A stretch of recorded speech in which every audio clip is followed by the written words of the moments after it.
अस्सलाम वालेकुम, welcome to CNC techniques. मैं हूं आपका टीचर आतिफ़। उम्मीद करता हूं आप सब भी खैरियत से होंगे। आज की इस वीडियो में हम पढ़ेंगे अपना प्रैक्टिकल नंबर 5 और इस प्रैक्टिकल में हम करेंगे step turning, grooving and threading.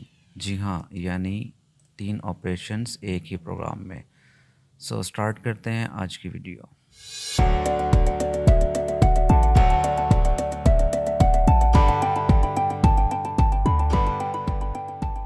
Guys, आज की वीडियो स्टार्ट करने से पहले एक छोटी सी रिक्वेस्ट है कि अगर आप लोगों ने मेरे इस चैनल को सब्सक्राइब नहीं किया तो काइंडली इस चैनल को सब्सक्राइब करें और बेल आइकन वाला जो बटन है उसे लाजमी प्रेस कीजिएगा ताकि जो आपको न्यू आने वाली जो मेरी वीडियोज़ हैं इस चैनल पर वो आपको मिल सके। तो जी देखिएगा, आज की इस वीडियो में हमारे पास ये टास्क गिवन है जिसमें ये हमने जो है वो एक पार्ट बनाना है। ये 3D इसका व्यू है। उसके बाद ये इसकी 2D ड्राइंग है जिसमें हमें यहाँ पर उसने कुछ जो है वो डायमेंशंस दी हुई हैं। एग्जांपल, ये थ्रेडिंग का एरिया है। रिक्वायर्ड थ्रेड की जो लेंथ है वो 10 मिलीमीटर है और ये M30 1.5 मतलब मीट्रिक का थ्रेड है और 30 मिलीमीटर में, और 1.5 इसकी जो है वो पिच है। उसके बाद ये ग्रूविंग है और ये स्टेप टर्निंग है। तो इसको हम देखते हैं कि इसका जो प्रोग्राम हमने जो है वो यहाँ पर बना रखा है। तो मतलब एक ही प्रोग्राम है। एक ही प्रोग्राम में मैंने जो है वो समय पहले इसकी रफिंग फिनिश की है, मतलब जिसको हम स्टेप टर्निंग कहते हैं। उसके बाद टूल चेंज होकर G75 ग्रूविंग का ऑपरेशन किया है और उसी प्रोग्राम में फिर हमने जो है वो थ्रेडिंग का भी ऑपरेशन किया है। तो ये जी हमने बना लिया प्रोग्राम। उसके बाद आप इसको करेंगे ओपन, अपनी मशीन को, कंट्रोलर को। जैसे ही आप अपनी इस कंट्रोलर को ओपन करते हैं, ओपन करने के बाद हम जो है इसको मशीन को ऑन करते हैं। उसके बाद इसे हमने करवा लेना है होम पोजीशन पर या होम रेफरेंस पर, जिसके लिए आपको डिटेल में बताया गया है कि हमने इस कंट्रोलर को किस तरीके से यूज़ करना है। तो गाइस मेरे इस चैनल पे न्यू आए हैं तो वो मेरी पिछली वीडियोस में जाकर देख लें कि हमने इसको किस तरीके से ऑपरेट करना है, इस कंट्रोलर को। जी, उसके बाद हमने हमारे पास जो है वो हम देखते हैं कि हमारे पास जो स्टॉक का साइज़ है वो क्या रिक्वायर्ड है। वो 60 मिलीमीटर है और लेंथ उसकी 85 है। तो अगर हम यहाँ पर भी जाएँ, ड्राइंग में भी देख सकते हैं तो 60 मिलीमीटर जो है उसका डायमीटर है और 85 उसकी लेंथ है। तो हमने उसके अकॉर्डिंग ही जो है वो प्रोग्राम बनाया था। हम यहाँ पर अब जो है वो मटेरियल को चेंज करेंगे। स्टॉक साइज़ हम लेंगे, डायमीटर है उसका 60 मिलीमीटर और लेंथ उसकी 85 है। तो हम इसको 110 या 120 भी कर सकते हैं। 120 कर लेते हैं, सेफ़ है ये। हम इसको ओके करेंगे तो ये चेंज कर देगा। क्लियर हो गया। उसके बाद दूसरी चीज़ हम देखते हैं अपने इसी प्रोग्राम में कि हमने कौन कौन से टूल यूज़ किए हुए हैं और किस नंबर पर असाइन किए हुए हैं। तो ये है, पहला हमारा टूल नंबर 2 है। क्लियर हो गया। उसके बाद स्टेप टर्निंग का है ये, जिसने टर्निंग और रफिंग फिनिश करनी है। उसके बाद दूसरा हमारा जो टूल है वो टूल नंबर 7 है, जिसने हमारे ग्रूविंग करनी है। और उसके बाद तीसरा हमारे पास टूल आ जाता है 3, जिसने थ्रेडिंग करनी है। तो इसी जो है वो तरतीब से हम जो है वो टूल असाइन करते हैं। एग्जांपल, हम यहाँ से टूल मैनेजमेंट में जाते हैं और यहाँ पर हम टूल नंबर 2 असाइन करते हैं फॉर टर्निंग। तो टूल नंबर 2 ये टूल है, ये इसका प्रीव्यू दिखाता है और ये हमने ऐड टर्रेट किया, 2 स्टेशन पर लगा दिया, इसको हमने माउंट कर लिया। उसके बाद ओके कर दिया। उसके बाद नेक्स्ट हमारा जो टूल था वो था टूल नंबर 3। इस पे हम क्लिक करेंगे और यहाँ से जो है वो टूल मैगज़ीन नंबर सेट हमने करेंगे। 3 में गए, यहाँ पर ये देखें टूल जो है वो असाइन हो चुका है। इसको हम माउंट करेंगे तो ये रोटेट होके उसके ऑपोजिट आ जाएगा। और हमारा जो थर्ड टूल हमने यूज़ किया था वो था नंबर 7 था फॉर ग्रूविंग ऑपरेशन। तो टर्रेट हेड जो है यहाँ से हम लेंगे टूल स्टेशन नंबर 7, इस पर क्लिक किया। इसको ये देखें यहाँ पर असाइन हो गया। जैसे ही मैं इसको माउंट करूँगा तो ये रोटेट होके उसके ऑपोजिट आ जाएगा, ये ओके। इसको कर दिया हमने ओके। अब देखें जी, दो चीज़ें हमारी कंप्लीट हो चुकी हैं। एक हमने अकॉर्डिंग टू ड्राइंग अपना जो है वो रॉ मटेरियल या स्टॉक साइज़ भी हमने सेट कर लिया, और सेकंड अकॉर्डिंग टू प्रोग्राम हमने जो है वो अपने टूल भी असाइन कर लिए।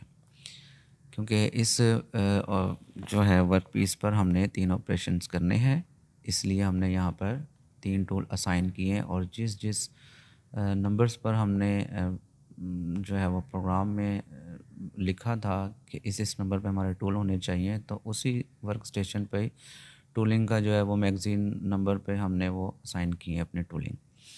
अच्छा, उसके बाद अब बारी आती है नंबर 3 पे ऑफसेटिंग की। तो ऑफसेटिंग के लिए हमारा पहला जो टूल वो खड़ा हुआ है 7 का, तो चलें हम इसी को ऑफसेट कर लेते हैं पहले। तो सबसे पहले हम जाएंगे ये ऑफसेट वाली कमांड में और नीचे आएंगे 7 नंबर पर, मतलब नंबर 7 पर अपना जो है वो कर्सर लेकर आएंगे 7 नंबर के एक्स एक्सिस पर। उसके बाद यहाँ पर हम जाएंगे और फिर रैपिड पोजीशन पे क्लिक करके ये दो ऑप्शंस हमारे पास आ जाती हैं कि आपने इस टूल का रेफरेंस अपने जॉब के ऊपर कहाँ बनाना है, ऊपर बनाना है इसके सरफेस पे या इसके सेंटर पे। तो मैं क्लिक करता हूँ इसके जो है वो सरफेस पे। तो ये देखें कि ये इसके ऊपर सरफेस पे आ गया आपका टूल की जो नोज़ है वो जी। तो उसके बाद जो है वो आपने क्या काम करना है कि यहाँ पर अब आपको पता है कि आपने जो है ये मैनुअल मोड में जाना है, एमडीआई मोड में जाना है।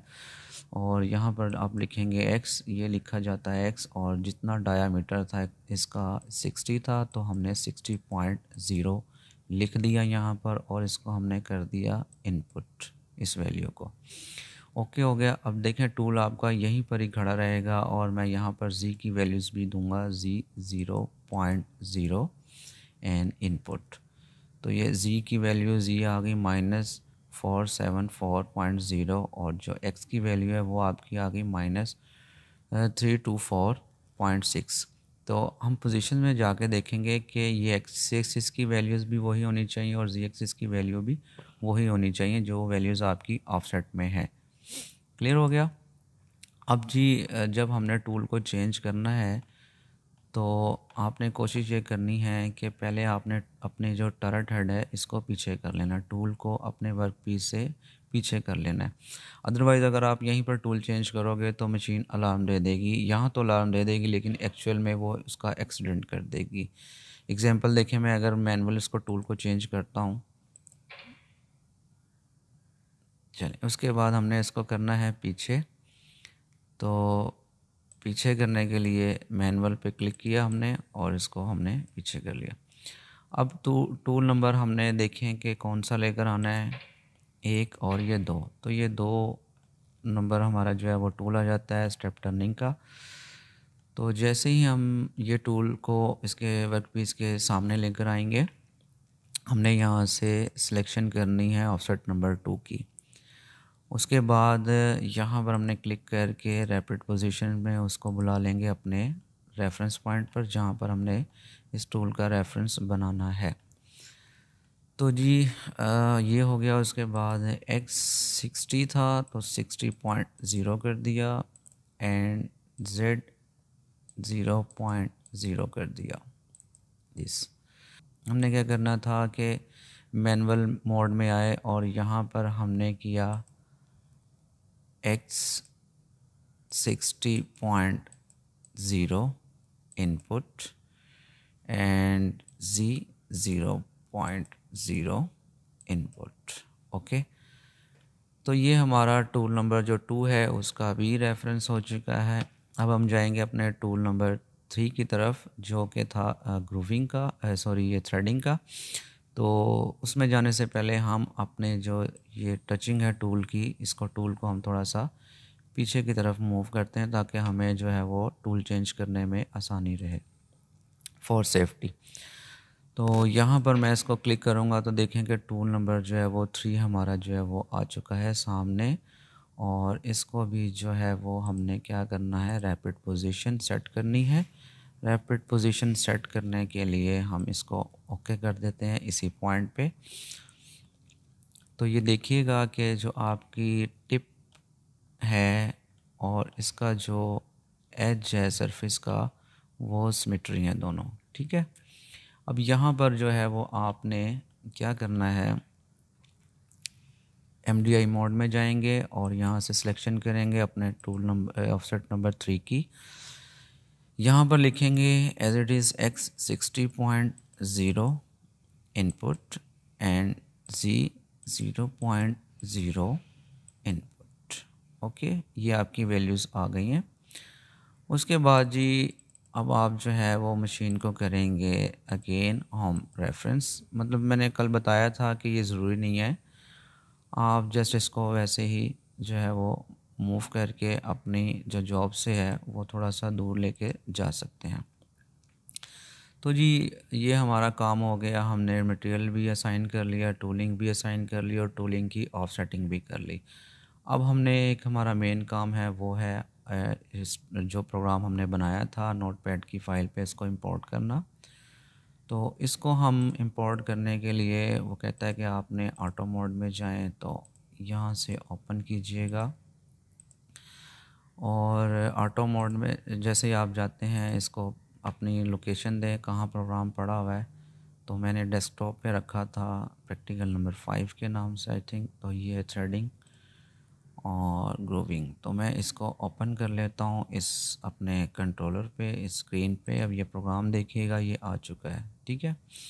तो जो प्रोग्राम हमने रन करना है उसको हमने इंपोर्ट कर लिया।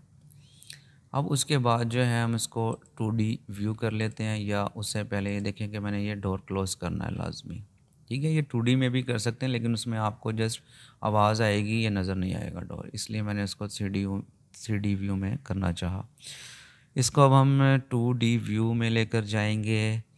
उसके बाद अभी देखिएगा कि टूल नंबर जो है वो 3 खड़ा हुआ है, जबकि पहला ऑपरेशन जो है वो रफिंग टर्निंग का है जो आपकी यहाँ पर प्रोग्राम बता रहा है। तो जैसे ही मैं इसको साइकिल स्टार्ट का बटन प्रेस करता हूँ तो देखिएगा कि टूल चेंज हो जाएगा। अच्छा चलें स्टार्ट करते हैं जी इसको। ये मैंने अपना प्रोग्राम रन किया और ये जो टूल है आपका वो रफिंग फिनिश करने के लिए आ गया। तो ये टूल नंबर हमारा जो है वो 2, मतलब पहले हमने स्टेप टर्निंग करनी होती है, रफिंग फिनिश, उसके बाद फिर ग्रूविंग का टूल हमने यूज़ किया है कि ग्रूविंग की जो कमांड है ये देखें जी, ये आपका ग्रूविंग टूल आया और ये इसने ग्रूविंग करना शुरू कर दिया। ये बड़े डाई पे 2 ग्रूव्स हैं। उसके बाद फिर टूल चेंज हुआ और ये थ्रेडिंग का ऑपरेशंस भी हो गए, ठीक है। स्टॉप। तो ये सिमुलेशन में आपको ज़रा 2D व्यू में इजी हो जाता है इसको देखना।